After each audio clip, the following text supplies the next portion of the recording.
Oh man, here we go, man. We got a special guest, man. Somebody that I've been watching for years. That's been all over the blogs.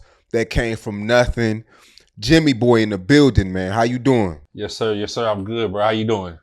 I'm doing good, man. I appreciate your time, man. I've been watching you and studying you, watching you on YouTube and shit like that, man. Crazy story, man. I So appreciate that's why it. I reached Definitely. out. Yes, sir. Yes, sir. I appreciate that. So you're born and raised in Houston? Yep. Born and raised. What was that like? Um, it was cool. I was born in the southwest side of Houston. We call it A-Leaf. Some people call it the SWAT. Very diverse. You know what I'm saying? Like it's like a big pot of just everybody. You know what I mean? We grew up, just for me growing up, it was just normal because it was just we all just together hanging out. But to some people, it was different, or it was like from the outside looking in, they probably say it was definitely different. But for us, it was just growing up, everybody hanging together. You know what I mean? In the Southwest, it's mainly minority. So it's like Mexicans, blacks, Asians, Pakistani. So we just all one melting pot, bro, just all together. Yeah. And growing up, you didn't really enjoy school too much.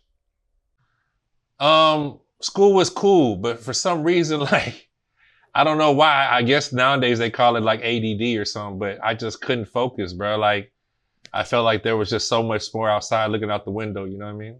Yeah. Yeah. So you're thinking about money at that time growing up. You're thinking about. So I think like elementary, it wasn't about it yet. I remember the first time I skipped school was like in sixth grade.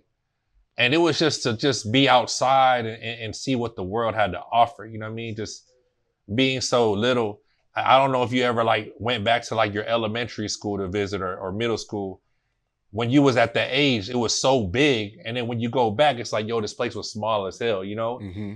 And so as a kid, it was just like, I had opportunities when I was younger with family to travel. So seeing things outside in other countries and around kind of partially made me look at it like that, and everybody in my family, they were musicians. So the crazy thing was I'd be the only one waking up. My dad wake me up at 7 o'clock, be like, get ready for school. The whole house is dark. Everybody's asleep because they didn't go to bed till 4 o'clock. My dad was a drummer. So he literally take me to school in a robe, ain't even brush his teeth. And he like, yo, I'm gonna drop you off. I'll pick you up later. So Right. as a kid growing up, like it was like, yo, ain't nobody going to school. I'm the only one going to school. All y'all look like y'all doing decent or well. Why am I here? So it was just kind of like there's more to life, I guess. You know what I mean? My mind was just like there's just more to life. There's more Yeah. to life out there. So did you eventually drop out? Did you drop out cold turkey? Did you kind of stop going or? So I was skipping school. Then I started getting like incarcerated. The first time I got incarcerated when I was 14, and it was kind of like a down spiral. Like I was getting locked up almost like every couple months, almost, you know what I mean? Like it was just wild. So I spent a lot of time, my juvenile years incarcerated. So when I was 15, I had got incarcerated for like a long period of time. And during that time, a part of my release was that I had to get a GED.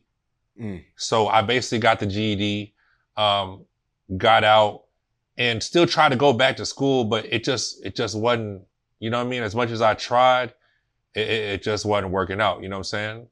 Yeah. So like the highest grade I completed was like eighth grade before I got my GED.